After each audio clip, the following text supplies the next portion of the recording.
अस्सलामुअलैकुम, welcome to नया दौर। मैं सना कहवान। प्रोग्राम में आज मेरे साथ इसार राना साहब। ताहिर मलिक साहब आज हमारे प्रोग्राम में हमारे साथ नहीं होंगे, अपने ज़ाती मसरूफियात की वजह से वो आज प्रोग्राम का हिस्सा नहीं है। कल होपफुली वो हमें ज्वाइन करेंगे। प्रोग्राम का बाकायदा आगाज़ नाज़रीन सऊदी अरब के दौरे के साथ, जो कि वज़ीर-ए-आज़म शहबाज शरीफ और उनकी काबीना वहाँ पर मौजूद, और वहाँ इस दौरे में अहम मुलाकात हुई है मोहम्मद बिन सलमान के साथ। और इस अहम मुलाकात में जो इस मुलाकात का एलामिया है उसमें $5 अरब सरमायाकारी का जो मरहला है वो जल्द मुकम्मल करने पर इत्तफाक हुआ है। अब देखना यह है कि क्या मईशत को ठीक करने के लिए जो हमारी नज़रें टिकी हैं सऊदी अरब की जानिब, क्या सऊदी अरब इस हमें मईशत जिस दलदल में फंसी है उससे निकाल सकेगा या नहीं निकाल सकेगा। इस तमाम तर सूरत हाल पर भी बात करेंगे, और बात ये भी करेंगे कि नवाज़ शरीफ साहब आखिर क्यों इस दौरे पर नहीं गए। सऊदी अरब उनको जाना था, एक्सपेक्टेड था, लेकिन हमें कहीं नज़र नहीं आया कि नवाज़ शरीफ साहब वहाँ मौजूद हों। और कितने इख्तलाफात हैं जो कि नून लीग के अंदर अब मौजूद हैं, और आने वाले टाइम में किस तरह से ये इख्तलाफात मंजर आम पर भी आएंगे, इस पर बात करेंगे। इसार राना साहब, सबसे पहले तो सऊदी अरब का दौरा किस तरह और कितना खुशाइन देखते हैं आप इस दौरे को पाकिस्तान के लिए? अच्छा देखें, अगर ये इससे हमने अंदाज़ा लगाना हो कि जी ये शहबाज शरीफ साहब मुझसे मिले और उन्होंने चप्पलें पहनी हुई थी और वो क्या कहते हैं उस बड़े फ्रैंकनेस उसमें, तो ये तो बहुत कामयाब दौरा है। लेकिन आउटकम क्या है इसकी? एक्सपेक्टेड मैं तो ये कर रहा था कि रेकोडेक के ऊपर वज़ीर आज़म तैयारी करके गए थे, तो मैं ये तवक्को कर रहा था कि वहाँ उनके सऊदी सरमायादारों से या ऑफिशियल से मुज़ाकरात करेंगे जिसमें रेकोडेक पे बात होगी, और $1 अरब का ये था कि वो हमारा उनके साथ मुआहदा होगा। अब जो मुश्तरका एलामिया है उसमें $5 अरब के मंसूबों को मुकम्मल करने पर इत्तफाक। तो इस तरह के इत्तफाक तो पिछले 50 साल से हम कर रहे हैं। जब सऊदी किंग पाकिस्तान आए थे तो वो ऑयल रिफाइनरी के लिए $10 अरब का ऐलान करके गए थे, फिर ग्वादर के लिए वो ऐलान करके गए थे। पाकिस्तान से उन्होंने कोई 20-25 अरब डॉलर के मुआहदे किए थे। तो ये मुआहदे होते रहते हैं, MOUs भी साइन होते रहते हैं, उससे क्या फ़र्क पड़ता है? असल फ़र्क तो ये पड़ता है कि हमें फौरी ज़रूरत है सरमायाकारी की। और मुझे इतलात ये मिली है कि सऊदी अरब ने अपना तमाम वज़न जो है वो IMF के पलड़े में डाल दिया है जी। और वो ये कह रहे हैं कि हम रुपये का आपके साथ कोई वो नहीं करेंगे until unless जब तक IMF से आपका एग्रीमेंट नहीं हो जाता। ठीक है जी। हम उन्हें अपना बड़ा भाई कहते हैं, तो लेकिन अब मुझे लगता है कि बड़ा भाई भी ज़रा थोड़ा सा हमसे वो अक गया है कि हम हर दफा जाते उनके हैं, हालात खुद खराब होते हुए जा रहे हैं, कभी पेट्रोल उनसे ले लेते हैं फ्री, कभी कुछ कर लेते हैं, कभी कुछ कर लेते हैं। तो मेरा ख्याल है कि मैं तो इस दौरे को मायूस को नहीं समझता हूँ। अच्छा, क्योंकि ये खाली इतना कहना $5 अरब के मंसूबों का हम तकमील करेंगे, दैट्स नॉट इनफ। हमें तो फौरी तौर पे जरूरत थी कि हमारे कुछ सरमायाकारी आती, को फौरी तौर पे कोई चीज होती। तो अदरवाइज इस तरह के मुआहदे तो आप दुनिया के तमाम ममालिक से हमारे इस तरह के मुआहदे MOU साइन हुए में, और अगर उन सबको इकट्ठा करें तो खरबा डॉलर बन जाते हैं। ऐसा ही ठीक है ना जी। तो उससे कोई फायदा नहीं होता। वो फकीर एक दुकानदार के पास गया ना, तो उसने कहा कि अल्लाह के नाम पे तो उसने कहा कल ले लेना। तो उसने कहा यार ये जो तुम्हारे कल के वादों से ना मेरे करोड़ों रुपए इस मार्केट में डूब गए। तो ऐसे क्या फायदा? या तो कुछ हम आउटकम लेके आते ना। बाकी ये कि चलें इस बहाने शरीफ खानदान ने और मरियम साहिबा ने बाकी लोगों ने उम्रा कर लिया, और एक ऐसी कौम जो कर्जों में जिसका बाल बाल बिंधा हुआ है, और ईद के ऊपर लोगों के पास अपने बच्चों को खुशी के लिए, उनके चेहरे पे खुशी का रंग देने के लिए, कपड़े खरीदने के लिए पैसे नहीं है। तो ऐसे में इतना बड़ा वफद जो है सरकारी खजाने पे जाके उम्रा कर रहा है, मैं समझता हूँ कि बहुत बड़ा कारनामा है ये। बस सरकारी खजाने पे ऐसा क्यों? लेकिन राना साहब ये भी बड़ी बात है, लम्हा फिक्रिया है कि सरकारी खजाने पे चलें। पहले तो कहीं ना कहीं से इमदाद तो दूर की बात मिल जाया करती थी, लेकिन थोड़ा खर्चे भी जो हैं उठा लिया करती थी ये गवर्नमेंट, जो सऊदी गवर्नमेंट है। इस दफ़ा तो वो भी हमने देखा कि नहीं हुआ। जाहिर है बड़े भाई के हालात खुद ठीक नहीं है। अब अपने नहीं, बड़े भाई के हालात बिल्कुल ठीक हैं। अभी इंडियंस आ जाएं, आप देखें वो कैसे उनके साथ बिछ जाएंगे। ठीक है ना? तो हमें खाली उन्होंने खजूरों पे रख दिया और क्या नाम है, अजवा खजूर के डब्बे पकड़ा के कहते हैं बस इतना ही काफी है। पक्की बात है, सिर्फ अजवा खजूर है या कुछ और भी है? तहाइफ भाई जो मर्जी मिले, हमें तो कौम को देखना है कि हमारी कौम को क्या मिला। ठीक है ना, आप घड़ियां दे दें, रोल्स राइस दे दें, तो वो उनके लिए दे रहे हैं, उनसे हमें क्या मिल रहा है। तो मैं समझता हूँ कि ये दौरा था, हम तवक्कुआत बहुत रख रहे थे, लेकिन बहुत मायूस कुन, इसमें कोई कंक्रीट किस्म की कोई चीज़ मेरे सामने नहीं आई जिसे मैं कहूँ कि ये बड़ा ब्रेक थ्रू हुआ है और हमें इसका फ़ायदा होगा। वो कुछ नहीं हुआ, ये इस तरह के करते रहे हैं। अच्छा राना साहब, बड़ी गौर तलब बात है, आपने नोटिस किया होगा, क्या है आपका एनालिसिस इस पे कि नवाज़ शरीफ साहब इस दौरे से बाहर क्यों? नवाज़ शरीफ साहब ही आखिरी अशरे में जाने वाले थे सऊदीया, उनके हमरा उनकी बेटी ने जाना था और नवाज़ शरीफ साहब ने ही लीड करना था। ये कहाँ है नवाज़ शरीफ साहब, मंजर आम से गायब? आपको याद होगा बहुत पहले मैंने एक प्रोग्राम में कहा था कि जिन्होंने नवाज शरीफ साहब को चुना है ना, मुझे डर है कहीं उन्हें दीवार में ना चुन दे। ठीक है ना, तो मुझे ऐसा लगता है कि मियाँ साहब इस वक्त दौरे हाजिर के अनारकली वाला उनका हाल हुआ हुआ है। ठीक है, अब पता नहीं वो अनारकली होते हैं या नीला गुम्बद, मुझे नहीं पता, लेकिन ये तय है कि मियाँ साहब अब अपनी मर्जी से मूव नहीं कर सकते पाकिस्तान से बाहर। मतलब ये कि वो आपको याद होगा मियाँ साहब हमेशा रमज़ान का आखिरी अशरा जो है वो मस्जिद नबवी में गुजारते हैं। हाँ जी। तो इस बार उनको वो नहीं गए। अब क्यों नहीं गए ये तो अब आने वाले दिनों में आपको पता चल जाएगा, क्योंकि मुझे जो मेरी जो मुझ तक इत्तलात हैं वो ये हैं कि मियाँ साहब पाकिस्तान से बाहर जाना चाहते हैं, लंदन जाना चाहते हैं। हाँ, ऐसा ही है। और कुछ दोस्तों का ख्याल ये कि अगर वो लंदन चले गए तो वो अपने पुराने बयानिए के ऊपर खड़े हो जाएंगे, बल्कि मजीद उसमें नई चीज़ें शामिल कर लेंगे। ये ताज़ा तरीन वाली भी ना, पहले ये देखते हुए कि हुकूमत उन्हें की है। जी जी हाँ, वो पहले था कि मुझे क्यों निकाला। ठीक है, फिर अब इसमें शामिल हो जाएगा कि मुझे क्यों बुलाया और मुझे क्यों नहीं रखा, और उनका एहतसाब। ठीक है ना, ये तीन चीज़ें। मुझे पहले तक मुझे क्यों निकाला, अब हो जाएगा क्यों बुलाया और क्यों नहीं रखा। ठीक है ना, अब ये वाला बयानिया आ जाएगा। तो मेरा ख्याल है कि पाकिस्तान में ही रहेंगे और ये रखा जाएगा वो ही जबरदस्ती। मुझे अब मैं जो है महफूज लफ्ज़ों में ये कहूँगा कि मियाँ साहब पाकिस्तान से बाहर नहीं जा सकते। उनका नाम चाहे ECL में नहीं है, लेकिन वो जा नहीं सकते। बड़ी बात कर दी आपने, गहरी बात। और इसके पीछे तो इख्तलाफात की भी जो खबरें आ रही हैं, जो अब रूमर्स तो नहीं हम कह सकते, ज़ाहिर है शाहिद खान साहब की भी जो स्टेटमेंट है, और इससे पहले हम नून लीग की जानिब से जब मियाँ जावेद लतीफ़ की स्टेटमेंट्स उठा के देख लें, राना साहब की स्टेटमेंट्स उठा के देख लें, किस तरह से उन्होंने कहा कि अपनों ने ही दगा दिया है नवाज शरीफ साहब को। तो इख्तलाफात तो खुलकर फिर नजर आ रहे हैं, आने वाले टाइम में ये और ज्यादा भी संगीन हो सकते हैं। राना सनाउल्लाह साहब ने तो बड़े तरीके से ये कहा है कि शहबाज शरीफ साहब बिल्कुल बेबस हैं, उनके हाथ में कुछ नहीं है। उनसे जब सवाल किया गया कि नकवी साहब वजीर आजम क्यों नहीं बने, तो उन्होंने कहा कि उनकी मेहरबानी है जी वो नहीं बने, नहीं तो हम क्या कर सकते थे। यानी वो इतने बेबस हैं उन्होंने शहबाज शरीफ साहब की पेशकश की वजीर आजम बनने में भी। नहीं, शहबाज शरीफ साहब का उन्होंने बताया कि उनके हाथ में कुछ नहीं है। ठीक है ना। और अब मैं आपको बताऊं कि ईद के बाद एंटी एस्टेब्लिशमेंट बयानिया मुस्लिम लीग नून से शुरू होने जा रहा है, जो दबे दबे लफ्जों में आगाज हो गया है। उसमें आपको जावेद लतीफ़ मिलेंगे, राना सनाउल्लाह मिलेंगे, गुजरांवाला से दस्तगीर साहब मिलेंगे। ठीक है ना, इस्माइल तो आपके सामने ही है पहले सूरत हाल। हाँ नहीं, ये एक अलहदा ग्रुप है। मिफ्ता साहब का और वो साबिक गवर्नर जो हैं जुबैर साहब, ये लोग अलहदा हैं। ये वो लोग हैं जो इन दोनों ग्रुप्स की लड़ाई को एक्सपोज करेंगे। जी जी जी। ये जो पहला ग्रुप है ये एंटी एस्टेब्लिशमेंट नैरेटिव लेके और इनडायरेक्टली शहबाज शरीफ साहब के ऊपर चढ़ाई करेगा।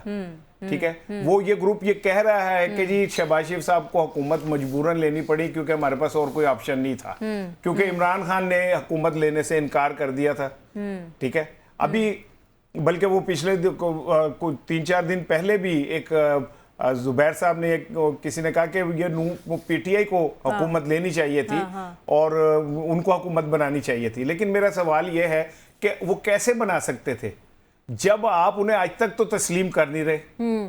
आज तक आप पार्लियामेंट में उन्हें तस्लीम नहीं कर रहे, उनको आज़ाद हैसियत से आपने रखा हुआ है, इलेक्शन कमीशन उन्हें नहीं मान रहा, तो ये कैसे हुकूमत वो बनाते।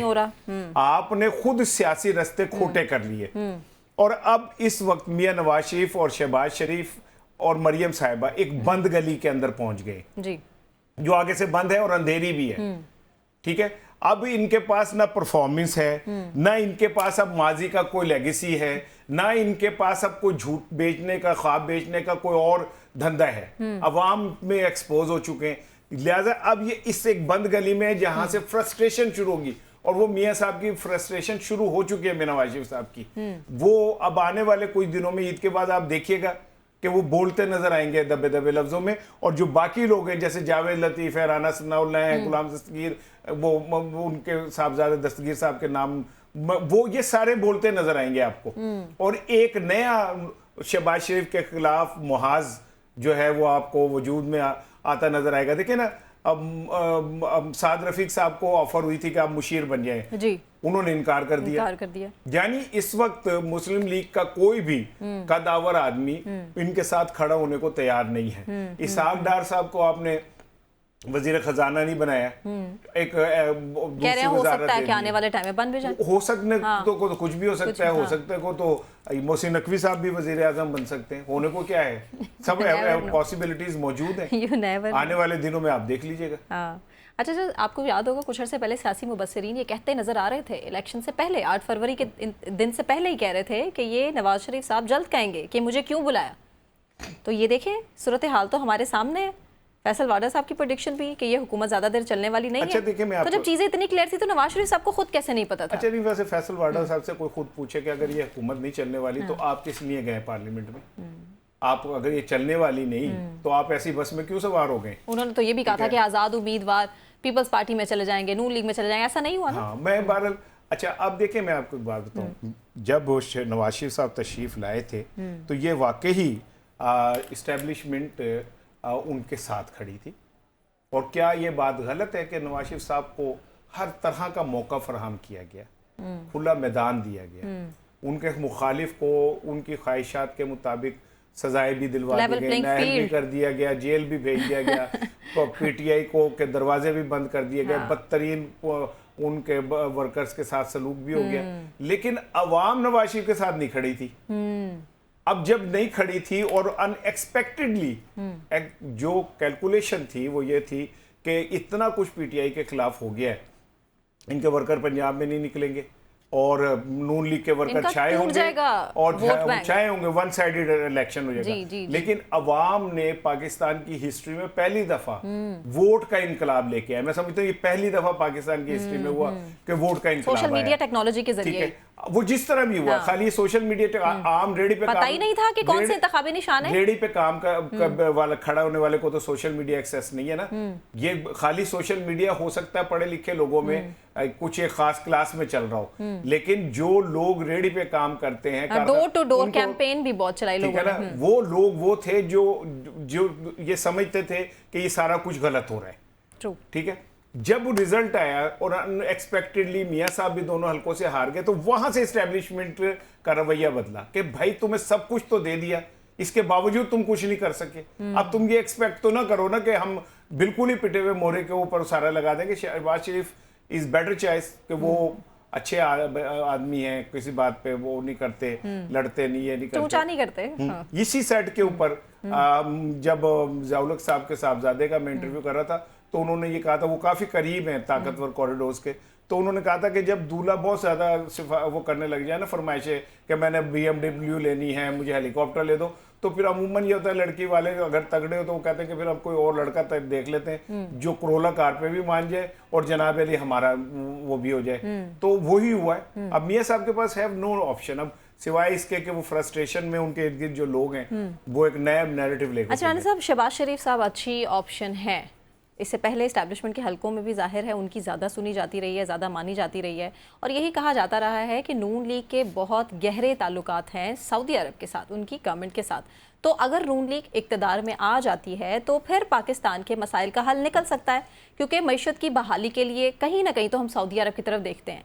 तो अब तो हालात हम देख रहे हैं कि ये भी हाथ से निकलते हुए नज़र आ रहे हैं। देखें, ज़ाती ताल्लुकात होने अपनी जगह पे, ठीक है ना, और स्टेट टू स्टेट ताल्लुकात कुछ और चीज़ है। सही, ज़ाती ताल्लुकात तो शहजादा सलमान के इमरान खान से भी बड़े थे, उन्हीं के दौर में आए थे वो। हाँ, इमरान खान ने गाड़ी चलाई थी जी, और जब इमरान खान गए थे तो शहजादा सलमान ने गाड़ी चलाई थी और 1 to 1 दोनों गाड़ी में घूमे थे। ठीक है, तो इससे बड़ा जेस्चर तो कोई दोस्ती का नहीं हो सकता कि वो आए तो इमरान खान उनकी गाड़ी ड्राइव करे और इमरान जाए तो वो ड्राइव करे। लेकिन रियासत और रियासत के दरमियान जो मामलात होते हैं वो जाती ताल्लुकात से ज़रा हटके होते हैं। हाँ। उसमें आपकी जाती ख्वाहिशात और मोहब्बतें ज़रूर होंगी, लेकिन कुछ यकीन दहानियाँ भी होती हैं। यकीन दहानियाँ भी समझ लें और बहुत सारी चीज़ें और भी समझ लें। जैसे मैंने कहा कि IMF के बगैर अब ना सऊदी अरब हमें कोई वो करेगा ना कोई और मुल्क करेगा। हम पाबंद हैं सऊदी अरब के। और इसमें एक और चीज़ देखें,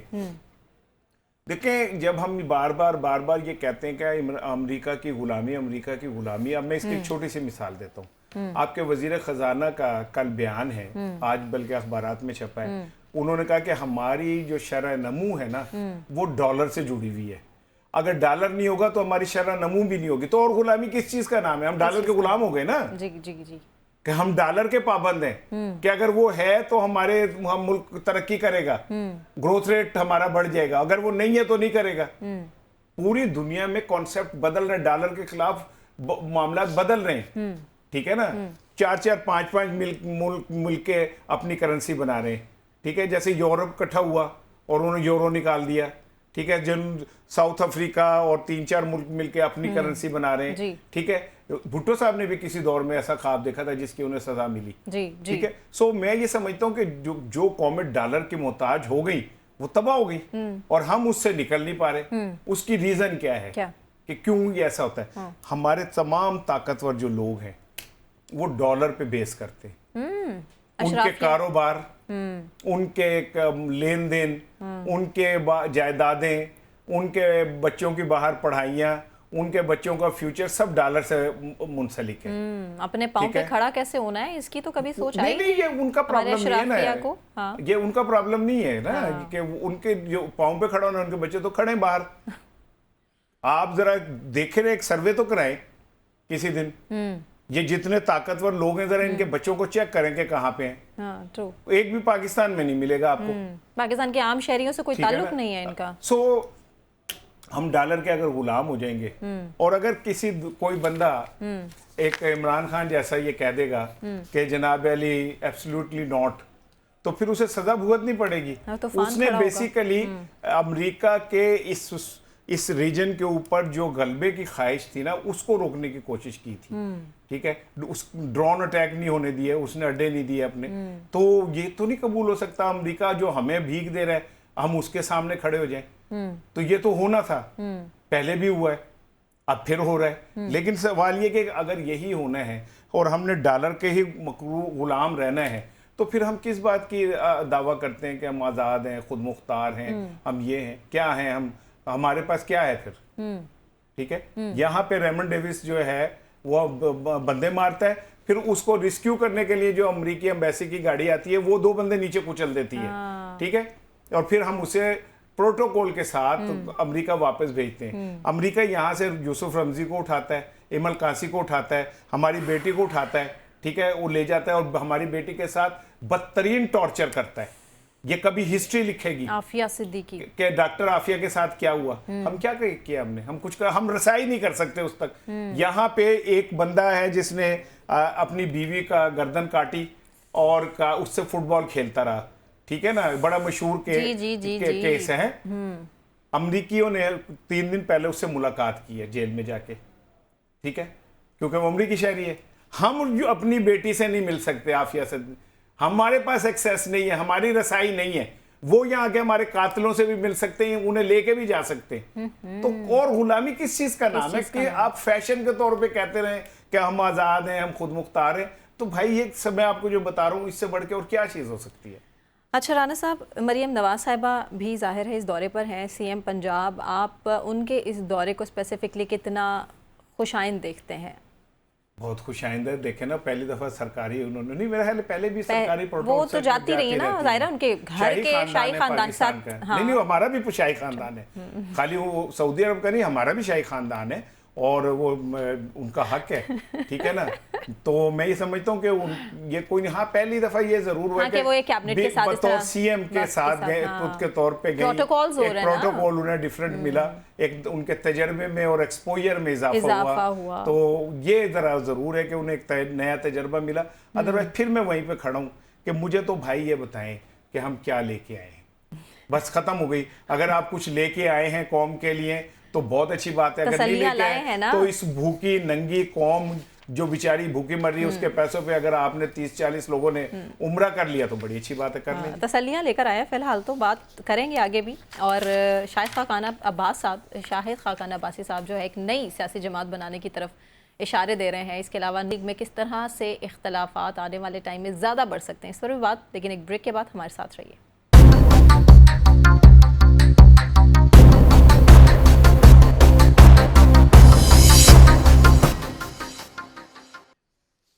वेलकम बैक नाजरीन। और बात शाहिद खाकान अब्बासी के हवाले से, जिन्होंने नई सियासी जमात की रजिस्ट्रेशन के लिए इलेक्शन कमीशन से रुजू कर लिया है। जी हाँ, अब नई सियासी जमात बनाई जाएगी। और जो लोग ये बातें किया करते थे कि जी नून लीग में इख्तलाफात नहीं हैं कहीं भी, और किसी भी सूरत नून और शीन अलग नहीं हो सकते, कोई इख्तलाफ नहीं है, तो ये खबरें तो अब जो गर्दिश कर रही थी इंतहाई गलत थी, क्योंकि खुलकर चीज़ें अब हमारे सामने आ चुकी हैं। नई सियासी जमात बनने जा रही है कि इससे पहले हमने देखा कि IPP बनी, परवेज़ खटक साहब की एक जमात बनी थी। इन जमातों के साथ क्या हुआ, अब एक नई जमात, मज़ीद और जमातें क्या बनेगी, इसकी तरफ भी इशारा। और खान साहब के हवाले से उनका जो बयानिया है वो हर गुजरते दिन के साथ सख्त होता जा रहा है। इसके पीछे वजह क्या है, और ऐसे में खान साहब की रिहाई की जो खबरें हैं जो गर्दिश कर रही हैं, क्या हो पाएगी या नहीं हो पाएगी। राना साहब, आप ही से पहले सवाल, शाहिद खाकान अब्बासी नई पार्टी की रजिस्ट्रेशन, तो आपको क्या लगता है कि अब मज़ीद इख्तलाफात खुलकर और सामने आएंगे, दोनों भाइयों के इख्तलाफात शीन और नून? ये जो नई पार्टी बनाने जा रहे हैं ना, इसमें शामिल हैं तमाम जमातों के नाराज लीडर जो अपनी अपनी पार्टी की लीडरशिप से मुत्तफिक नहीं है। पीपल्स पार्टी से भी गए हैं, PTI से भी कुछ लोग ज्वाइन करेंगे, और ये लोग सारे जाके एक जमात बनाएंगे। अच्छा, पाकिस्तान में जमातें बनाने का तजर्बा होता रहता है, किंग्स पार्टीज भी बनती हैं, और वक्ती जैसे गर्मियों में बच्चों के जिस्म पे फिंसी फोड़े उगते हैं ना, इलेक्शन के करीब कुछ नई जमातें भी उगाती हैं। ठीक है, इस्तेकाम पार्टी, वहाँ खटक साहब की पार्टी, काफ लीग एकदम जिंदा हो जाती है। ये पार्टियां होती हैं, कुछ मजहब के नाम पे पार्टियां होती हैं जो अचानक एक्टिव हो जाती हैं, ठीक है ना। तो अब ये शाहिद खाकान अब्बासी साहब जो बातें करते हैं, बातें वो बिल्कुल ठीक करते हैं। जो हमारे निज़ाम की तरफ उंगली उठाते हैं वो बिल्कुल ठीक उठाते हैं, लेकिन बेनिफिशरी तो वो भी पिछले 40 साल से हैं, इसी निज़ाम के बेनिफिशरी हैं। इस निज़ाम से कुछ टकरा के नहीं लीडर बने वो, इसी निज़ाम में वो वजारतें एंजॉय करते रहे, इसी निज़ाम में वज़ीर आज़म भी बने, इसी निज़ाम पे उन पर बहुत सारे इल्ज़ामात भी लगते रहे, इसी निज़ाम से उनसे बेनिफिट लेने के इल्ज़ामात भी लगते रहे। तो ये कोई इनकलाबी पार्टी नहीं बनने जा रही, ये एक हादसाती पार्टी जिसमें नाराज लोग इकट्ठे हो जाएंगे, ठीक है। लेकिन वो पार्टियां कभी भी नहीं पनप सकती जिनका अवाम में पेनिट्रेशन नहीं होती। आप देखें ना, वक्त ने साबित किया कि PTI की तंजीम सारी टूट गई, खत्म हो गई, लोग भाग गए, तितर बितर हो गए, लेकिन वो अवाम में जिंदा थी, अवाम ने उसका साथ नहीं छोड़ा। और अंडर 19 टीम ने जिस तरह से खेला, अवाम ने देखा। जुल्फकार अली भुट्टो शहीद की फांसी के बाद 10 साल ज़ियाउल हक ने क्या हरबा इस्तेमाल नहीं किया पीपल्स पार्टी को खत्म करने के लिए। उनके लोगों को फांसियां दी गई, कोड़े मारे गए, शाही किले के अंदर बंद रखा गया, नाकाबिले तसव्वुर टॉर्चर किया गया। मोहतरमा बेनजीर भुट्टो छोटी थी उस दौर में, उनके साथ क्या हुआ, नुसरत भुट्टो साहिबा कजाफी स्टेडियम आई तो उनके सर पे डंडा मारा गया और उनके यहाँ 13 टांके लगे जी। लेकिन क्या पीपल्स पार्टी खत्म हो गई? सो जिन पार्टियों के कोई नजरियात होते हैं वो जिंदा रहती हैं, और जिंदा ही वो रहती हैं, बाकी सब बातें। मियां नवाज शरीफ साहब एक वक्त में अवाम में मकबूल थे, लेकिन फिर क्या हुआ, मियां नवाज शरीफ साहब की पॉलिसियां और उनके सियासी गलत फैसले, और उसके बाद इसका क्रेडिट इमरान खान को जाता है कि उन्होंने ऐसी मीडिया कैंपेन की मियां साहब के खिलाफ के उनके अपने बंदों को शक होने लग गया कि मियां साहब करप्ट हैं, और ये ऐसा धब्बा लगा कि फिर इस धब्बे ने उनका पीछा नहीं छोड़ा। सो अब ये जो पार्टी बनने जा रही है ये बनेगी। अगर हाँ इसके ऊपर मेहरबानों का कोई थोड़ा सा साया शफकत हुआ, वो बड़ों का, तो ये हो सकता है कि ये एक अपनी कोई जगह बना ले। नहीं तो इस्तेकाम पार्टी, कितना शोर और गलगला बुलंद हुआ था उसका, कहाँ है इस्तेकाम पार्टी? अलीम खान साहब को एक वजारत मिल गई, वो उन्हें पार्टी की वजह से नहीं मिली, वो उनकी अपनी जाती एफर्ट से मिली जी, अपनी जाती पॉलिटिकल एफर्ट से मिली। इस पे इस्तेकाम पार्टी का उन पे कोई एहसान नहीं है, बल्कि उनका एहसान है कि उनकी वजह से इस्तेकाम पार्टी की थोड़ी सी इज्जत बच गई। ठीक है ना? तो मैं ये समझता हूं कि जितनी भी पॉलिटिकल पार्टियां और लीडरशिप है, अगर उन्होंने लंबे अरसे की गेम खेलनी है तो उन्हें अवाम में पेनिट्रेट करना पड़ेगा, अदरवाइज बनाते रहे पार्टियां वो बनती रहेंगी। अच्छा, हम तारीख भी उठाकर देखें तो हमारे सामने एग्जांपल्स हैं कि ये जो सियासी जमातें हैं वो बड़ों की आशीर्वाद के बगैर नहीं बन सकती हैं, और उसके पीछे कोई ना कोई एजेंडा तो होता है कि इन सियासी जमातों को लॉन्च करना होता है। आपको क्या लगता है कि अब क्यों लॉन्च किया जा रहा है? और आप एक स्टेटमेंट आपको याद होगी कुछ दिन पहले की कि 3 बड़ी पार्टीज अब फ्लॉप हो चुकी हैं, इसीलिए अभी हमें नई पार्टीज लॉन्च करने की ज़रूरत है। तो अब हम देख रहे हैं कि नई पार्टीज आ भी रही हैं। क्या कराना क्या चाह रहे हैं, क्या मकसद क्या पूरे नहीं हो रहे? देखिए, मैं आपको एक बात बताऊं, जहाँ तक ये नैरेटिव है ना कि तीनों बड़ी पार्टियां नाकाम हो गई, ये बिल्कुल गलत है। अच्छा, हाँ, नाकाम नहीं हुई, वोट आगे पीछे हो जाते हैं, लेकिन उनकी पॉलिटिकल स्टैंडिंग नहीं खत्म हो सकती। वोटर नाराज हो जाते हैं, लेकिन हाँ, कोई बात नहीं है। ठीक है, पीपल्स पार्टी से नाराज हो गया ना पंजाब का वोटर, लेकिन वो आज तक उस वोटर के पीछे भाग रहे हैं ना जी। कहीं कहीं और मेहनत करें तो वो फॉलो बैक मिल जाता है, कहीं वो कुछ पंजाब पे अगर वो फोकस करें, जो उनके साथ सबसे बड़ी नाइंसाफी हमेशा ये हुई कि ताकतवरों ने उनसे पंजाब उनको आने नहीं दिया, क्योंकि उनको अगर पंजाब आया भी तो कंप्रोमाइज रहा है, जैसे वट्टू साहब के जरिए और इस तरह का ना। तो मैं ये समझता हूँ कि पार्टियां नाकाम नहीं हुई हैं, उनकी वजह से ही पॉलिटिकल सिस्टम है, और ये पॉलिटिकल सिस्टम उन्हीं कैसे चलेगा। इसमें हाँ, अगर कोई नई पार्टी आती है, नए नजरियात के साथ आती है, और वो नजरियात खाली किताबी नहीं होते, अवामी होते हैं, और अवाम को अट्रैक्ट करते हैं, अवाम में वो चले जाते हैं, अवाम उनके मैसेज को कंसीव कर लेते हैं, तो चेंज आ सकती है। लेकिन पाकिस्तान और सब कॉन्टिनेंट का एक इशू है, हम लोग ना कन्वर्टेड है ना, हमें बुत परस्ती की आदत है, हम पूजा करने के लोग हैं ना, हम अब कन्वर्ट हो गए, लेकिन फिर भी हम एक बुत तराशते हैं, और वो बुत हम हमेशा अपने सामने रखते हैं, ठीक है, और उसके पीछे पीछे भागते हैं। और वो उस बुत को हम अब या तो इस नई पार्टी में कोई ऐसा बुत हो, ठीक है, शाहिद अफरीदी को आप जैसे आगे ले आए, लेकिन अब वो बुत इतना बड़ा नहीं बन सकता, हवा भर भी दें तो वो इमरान खान या लोग उनको बड़ा टफ टाइम देते हैं, बेनजीर भुट्टो या इमरान खान या इवन नवाज शरीफ, ये लोग जो थे ना, इनको एक अवामी पजीराई मिली, हाँ जी, अवाम में चले गए। अभी इस पार्टी में तो कोई एक बंदा मुझे ऐसा नजर नहीं आता जिसमें जो अवाम उन्हें आइडियलाइज कर सके। तो ये पार्टी, आपको ज्यादा लंबा फ्यूचर नजर नहीं आता इनका? नहीं, मुझे लगता है कि बस ये लड़ेंगे आईपीपी की तरह, हाँ, आईपीपी से शायद बेहतर हो जाए कहीं। अच्छा, शायद बेहतर हो जाए। चलें, अब बात थोड़ी सी खान साहब के हवाले से भी बड़े सख्त किस्म के बयानात उनकी जानिब से आ रहे हैं, उनकी अहलिया से मुलाकात भी ज़ाहिर है उनकी नहीं कराई जा रही है।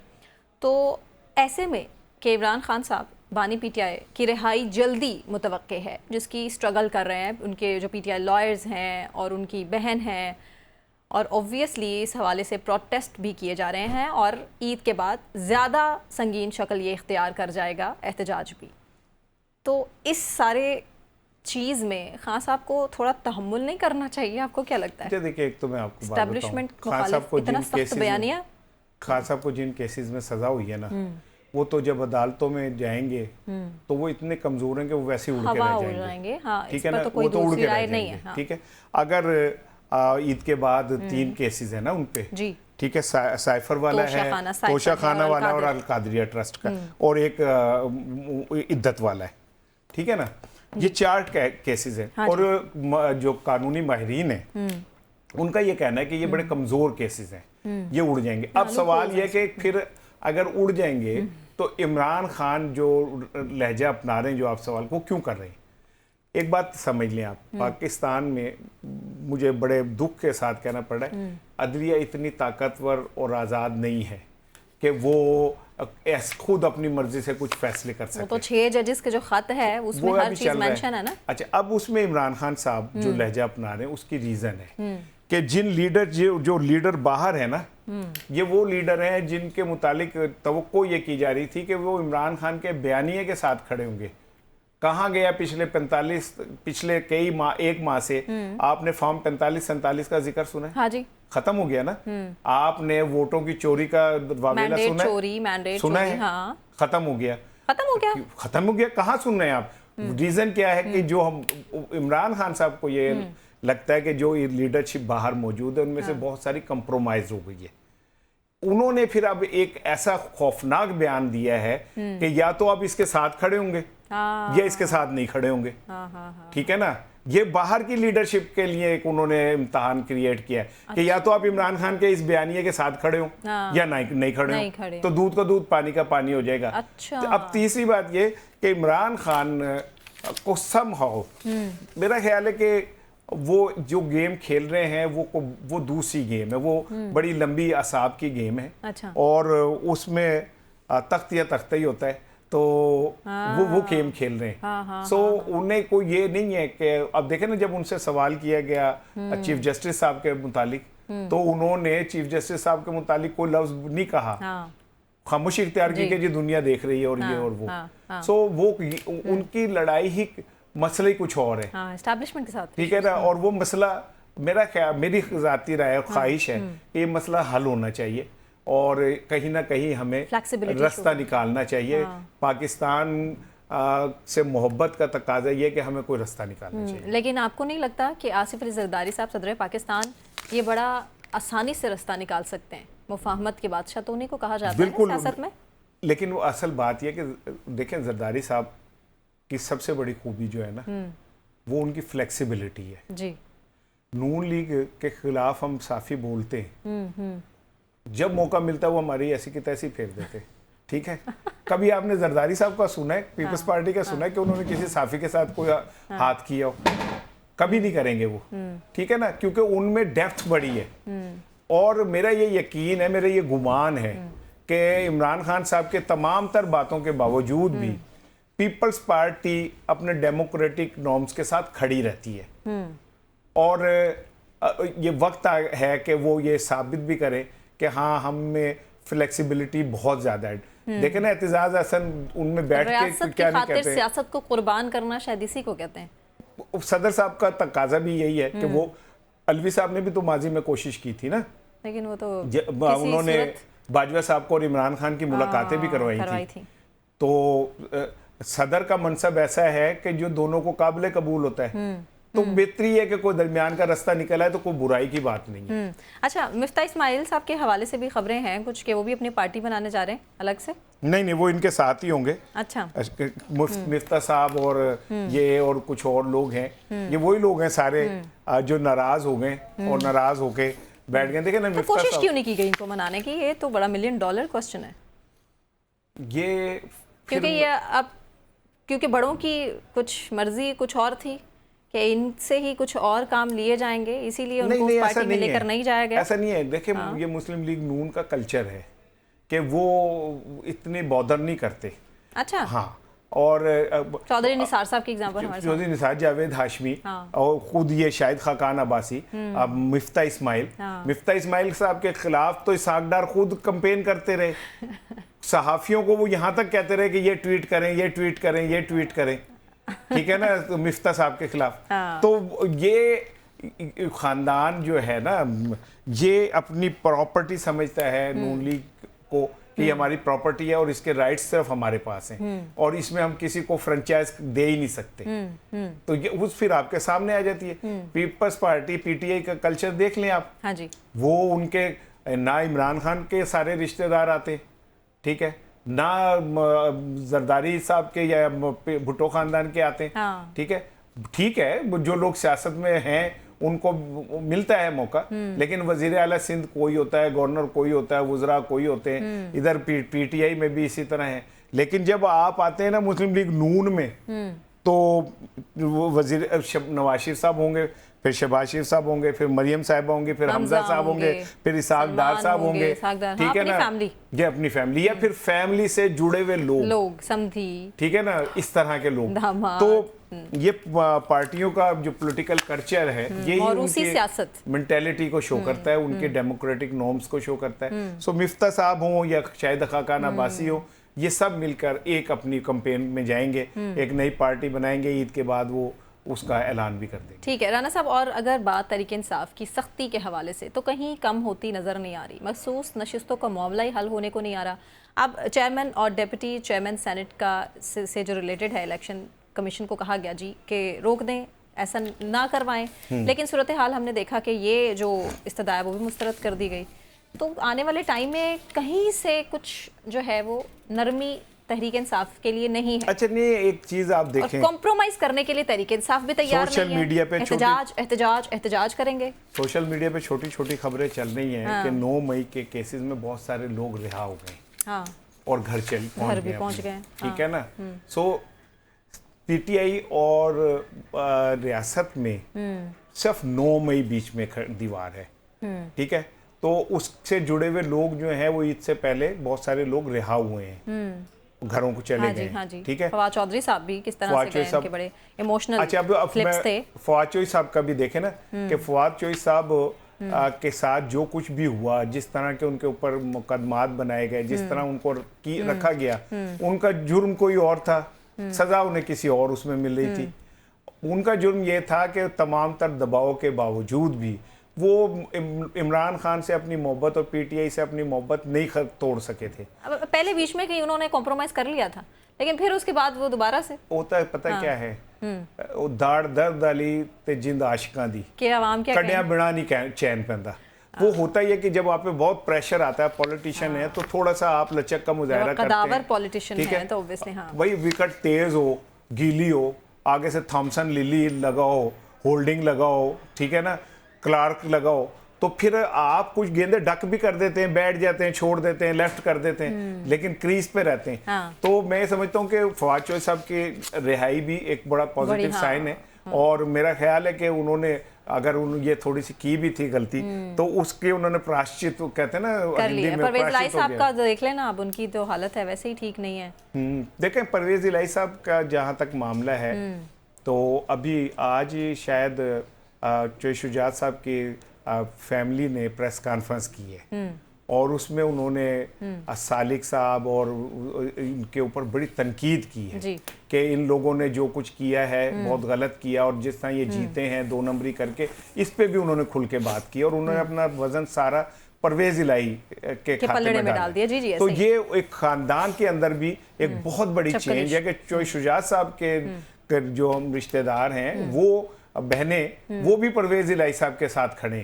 तो ये एक इखलाकी बर्तरी है उनकी। हाँ, मेरी इतलात ये है कि अभी कुछ दिन पहले चौधरी सालिक साहब ने परवेज इलाही साहब से मिलने की कोशिश की थी जेल में। अच्छा। वो बुके वगैरह भी लेके गए थे, तो उन्होंने इनकार कर दिया, बुके भी वापस भेज दिया, नहीं लिया उन्होंने। सो वो भी उन्होंने भी खासी अपने जो अज़म है उन पे जो एक दब्बा था कि जी वो तो एस्टेब्लिशमेंट के लाडले उन्होंने, और कुछ भी हाँ कहीं किसी भी पार्टी के साथ चले जाते हैं, उसको मिटाने के लिए उन्होंने बड़ी मेहनत की, कुर्बानियां दी इस इतनी उम्र में।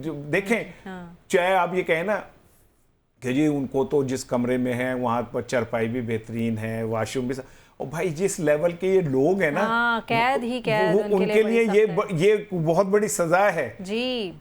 अगर आप अर्थो बेड पे नहीं सो रहे, और चाहे मंजी जितनी बड़ी मजबूत हो, और वो आप मंजी उठा के मंजी कितने डावा में केड़े पासे जावा कहते फिरे, तो उससे कोई फर्क नहीं पड़ रहा होता, ठीक है ना।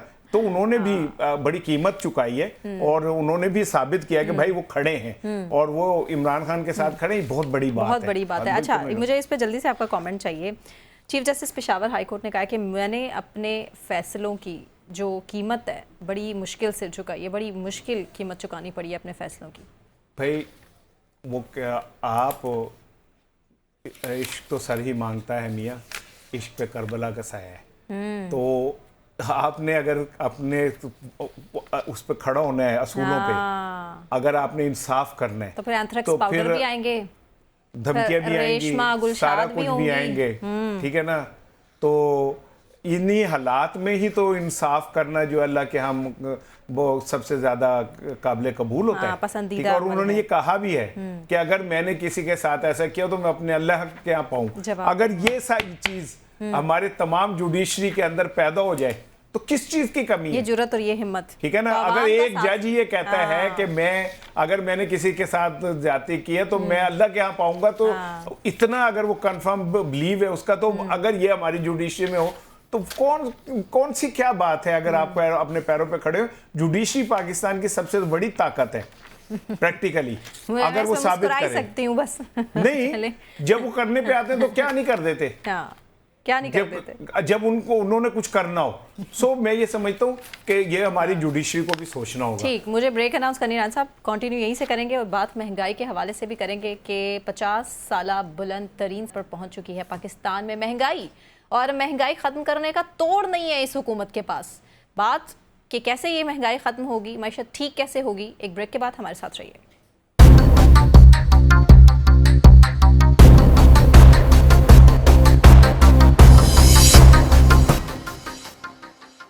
वेलकम बैक नाजरीन। बात पाकिस्तान में महंगाई के हवाले से जो कि बढ़ती चली जा रही है, हर रोज़ एक परेशानी है कि अब खर्चे पूरे कहाँ से होंगे। आमदन इतनी काफ़ी नहीं है कि जिसमें गुजारे हो जाएं। 2 वक्त की रोटी जो खाता था अब 1 वक्त की रोटी मुश्किल से खा रहा है।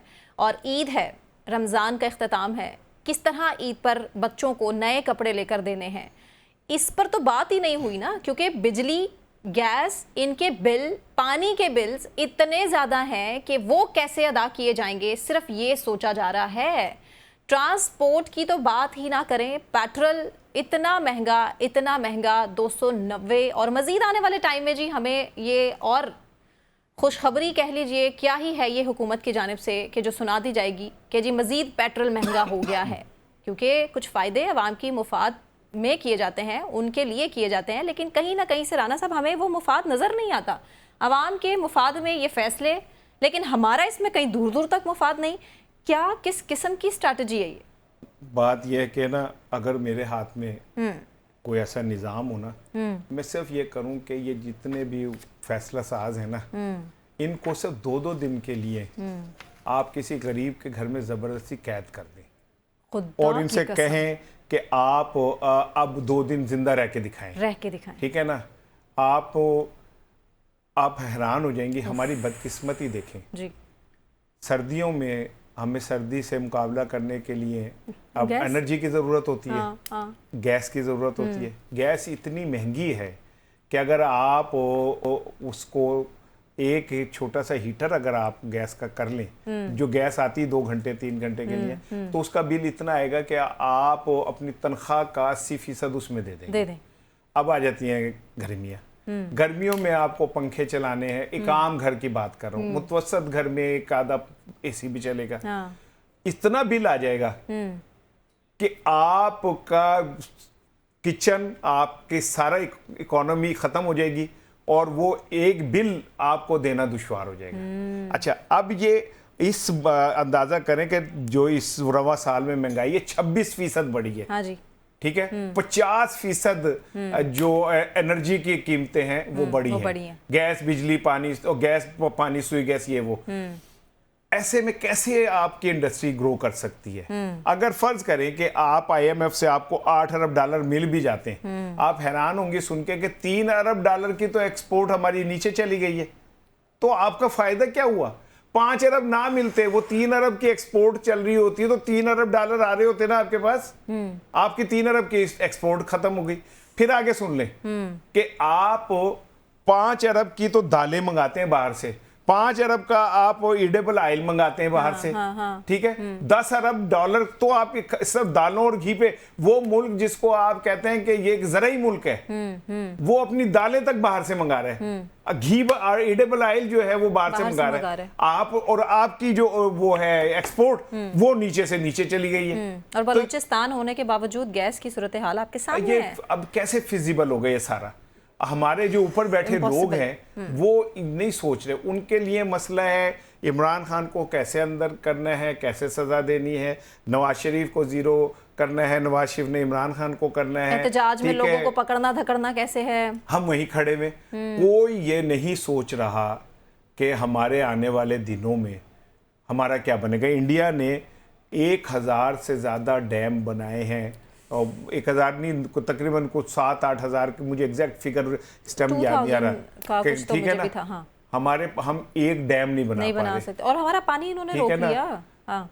अच्छा, जब हम गए इंटरनेशनल कोर्ट में, हाँ। तो वहां हम केस हार गए। रीजन क्या है कि उन्होंने कहा जी अगर हम खोल भी दें कहाँ सेव करेंगे पानी, हमारे है कोई नहीं जगह जखीरा पानी करने की, और ये एक अलग ठीक है ना जी। तो इन हालात में मुझे खौफ आ रहा है कि हम अपनी कौम को नहीं बता पा रहे कि हम कहाँ जा चुके हैं। बताया तो है ख्वाजा आसिफ साहब ने कि हम हो गए दिवालिया। अच्छा, तो फिर ख्वाजा आसिफ से पूछे कि दिवालिया करने में कौन जिम्मेदार है? इमरान खान, ठीक है ना। इमरान खान के 4 साल जिम्मेदार हैं या आपके 40 साल जिम्मेदार हैं? फिर आपके, और ये भी कि अगर आप नहीं कुछ कर सकते, आपने हमें निकालना है, आप हमें बता रहे हो कि दिवालिया हो गए। ये तो आपने हमें बताना है कि हम कैसे निकलेंगे, आप हमसे पूछ रहे हो। सो मैं बड़ा ईमानदारी की बात है खौफजदा हूं कि आने वाले दिन बद से बदतर होंगे। और हमारे हुक्मरान इस बात को नहीं समझ रहे। उन्हें टिकटॉक से, उन्हें वीडियोस बनवाने से, उन्हें ये छोटी छोटी सस्ती शोहरत हासिल करने से फुर्सत नहीं है। आपको ये पता ही नहीं है कि आवाम की जिंदगी कहाँ पे खड़ी है।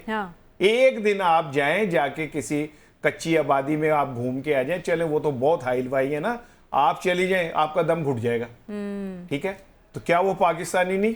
क्या पाकिस्तानी शनाख्ती कार्ड होल्डर नहीं? क्या आईने पाकिस्तान वो इस रियासत में उनको जीने का हक नहीं देता? बेशक। तो ये जो गैप बढ़ रहा है, अब जो मिडिल क्लास है वो भी खत्म हो रही है। ऐसा ही है, क्योंकि मिडिल क्लास के पास अब अपना भरम रखने के लिए उन्होंने एक एसी भी चलाना है, एक छोटी सी गाड़ी भी रखनी है, बच्चों को अच्छे स्कूलों में भी पढ़ाना है, तनख्वाह उनकी वही है, और जो बिल हैं वो यहाँ चले गए।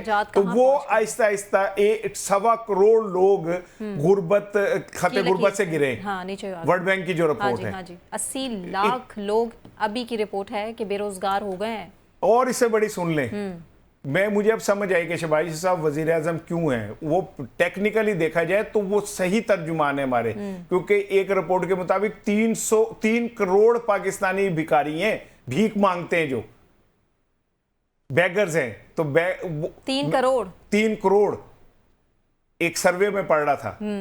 2.25 करोड़ बच्चे ट्रैफिक सिग्नल्स पर और इधर हर तरह किसी न के 2.25 करोड़ बच्चे स्कूल नहीं जा पा रहे, मुफ्त किताबें नहीं मिल रही, हमारे कौन पूछेगा? जो क्या कहते हैं, हम कहते हैं ना घर, कि ये घर है, ठीक है, इस घर में हम उसे भी घर कंसीडर करते हैं जिसने एक टीन की छत लगा के उसमें वो रह रहे हैं, ठीक है। इसके बावजूद 5 करोड़ लोग ऐसे हैं जिनके पास छत नहीं है। क्या पाकिस्तान की पार्लियामेंट में कभी इस पे डिबेट हुई? नहीं। क्या पाकिस्तान की पार्लियामेंट में इस पर डिबेट हुई कि हमारे आने वाले दिनों में पानी मसला बनेगा?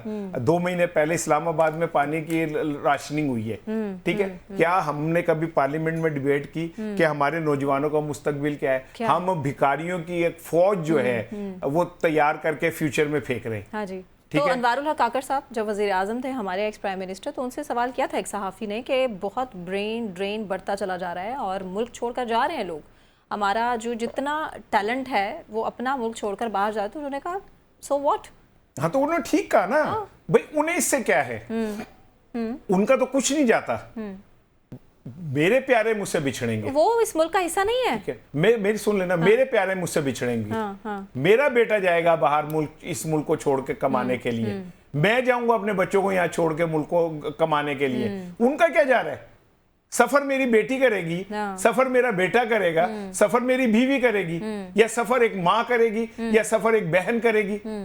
उनका तो कुछ नहीं जा रहा ना। उनके टूर्स याद है आपको, उनके दौरे हुकूमत में? तो अगर वो ये कहते हैं तो वो ठीक कह रहे हैं, उनका कसूर नहीं है। लेकिन मैं उनके हवाले से ज्यादा सख्त इसलिए नहीं बात करूंगा कि मुझे वो चेयरमैन सेनेट नजर आने वाले दिनों में, क्योंकि जिस तरह के हालात जा रहे हैं ना, मुझे ऐसा लगता है कि निगरानों की ही हुकूमत रहेगी। हाँ। ठीक है, मोहसिन नकवी साहब निगरान, काकड़ साहब निगरान, वो भुक्ती सरफराज साहब भुक्ती। निगरान, ठीक है, हमारे वजीर खजाना निगरान, ठीक है, को आप नाम लिए जाए आपको निगरान मिलते जाएंगे। ये ऐसा लगता है कि निगरानों की हुकूमत है। हाँ। और शहबाज शरीफ साहब भी कहीं बीच में बस का पकड़ के लटके हुए थोड़ा सा। तो वो भी निगरान के साथ ही है ना कहीं उनकी ही भी इजाज़त से बहुत सारे फैसले हुआ करते थे यहाँ पर पंजाब में। लेकिन ये कि वो अलग बहस है कि अब जाहिर है शहबाज शरीफ साहब की भी मोहसिन नकवी साहब से नहीं बन पा रही है, मरियम साहबा से भी लग रहा है कि कहीं ना कहीं इख्तलाफ मोहसिन नकवी साहब का सामने आ जाएगा आने वाले दिनों में। लेकिन इन इख्तलाफात का मुल्क मुतामिल हो सकता है, मईशत की बात कोई कर रहा है, मुझे सिर्फ ये बता दीजिए। देखें, बात यह है कि अगर हमें अपने आप मेरी से कुर्सी, मेरा इक़्तिदार, मेरी जीत, मुल्क जाए भाड़ में, अवाम जाए भाड़ में, क्या है अगर उनको खाने को नहीं मिल रहा? क्या है वो मुल्क छोड़कर जा रहे हैं और किस किस हालत में लोग जा रहे हैं? इलीगल होकर जा रहे हैं, किस तरह मुल्क छोड़कर जा रहे हैं? कोई नहीं, लोग साइकोलॉजिकली डिस्टर्ब हैं कि नहीं है घर में खाने को, बच्चे पूछेंगे क्या कहेंगे उनको, कौन देगा इसका जवाब? मेरा ख्याल है कि जो आने वाले 5 साल है ना, वो बड़े फैसला कुन है और इसमें पाकिस्तान की समत जो है ना वो तय हो जाएगी कि हम किस समत जा रहे हैं। ये ठीक है कि हमने बहुत सारे इनिशिएटिव लिए हैं, मुल्क नाजुक हालात से गुजर रहा है, पाकिस्तान का अलमिया ये है कि हम एक हुकूमत को जाती है तो हम उसकी पॉलिसियों को साइड पे रखते और अपनी पॉलिसीज शुरू कर देते और ब्लेम उस हुकूमत को करते हैं कि जी उनकी वजह से जी पॉलिसीज खराब जब तक हमारी पॉलिसीज में इस्तेकाम नहीं आता और हम अपनी ये ना। और देखे ना, मैं देख रहा था कि सियालकोट में एक हॉस्पिटल जो अल्लामा इकबाल साहब की वालदा के नाम से मंसूब था, वो ख्वाजा आसिफ साहब ने उस हॉस्पिटल पे अपने वालिद साहब के नाम की तख्ती लगा दी। ये सोशल मीडिया पे चल रहा था। अब मैंने तो सोशल मीडिया पे देखा है जी। मुझे तो बड़ा दुख हुआ कि अगर हमने तख्तियां बदलनी है, फटियां ही बदलनी है, अभी तो या तो आप नया हॉस्पिटल बना लें। तस्वीर का मसला ही नहीं हल होने को आ रहा था। अगला एक और मरियम साहबा ने अब कहा है कि जी हम कैंसर हॉस्पिटल बनाएंगे, नवाज शरीफ कैंसर हॉस्पिटल, तो बनाना चाहिए, अच्छी बात है। उस पे नवाज शरीफ साहब की बहुत बड़ी तस्वीर लगानी चाहिए, तो हो सकता है कि मॉल में वहां पर। और ये अगर वो बनाते हैं और आम आदमी को उससे फायदा होता है तो कोई बुराई नहीं है। लेकिन ये ऐसे प्रोजेक्ट्स होने चाहिए दरवाजों या दरवाजों की वो जो होती है ना कीलें काटे, उनमें को थोड़ा से अपने पैसे भी डाल दें तो ज्यादा अच्छी बात होगी। ठीक है, चलो कुंडी जो है, दरवाजे सरकारी लकड़ी के हो जाए, उसकी कुंडी अपने पैसों से लगवा दें ताकि आपका भी कोई कंट्रीब्यूशन चला जाए। सारी जगह उनकी फोटो लगा लें, हमें कैसे बेहतर करे। ठीक है जी, राना इसार साहब, मुझे और सना के अवान को भी इजाजत, अपना बहुत ख्याल रखिए। अल्लाह हाफिज।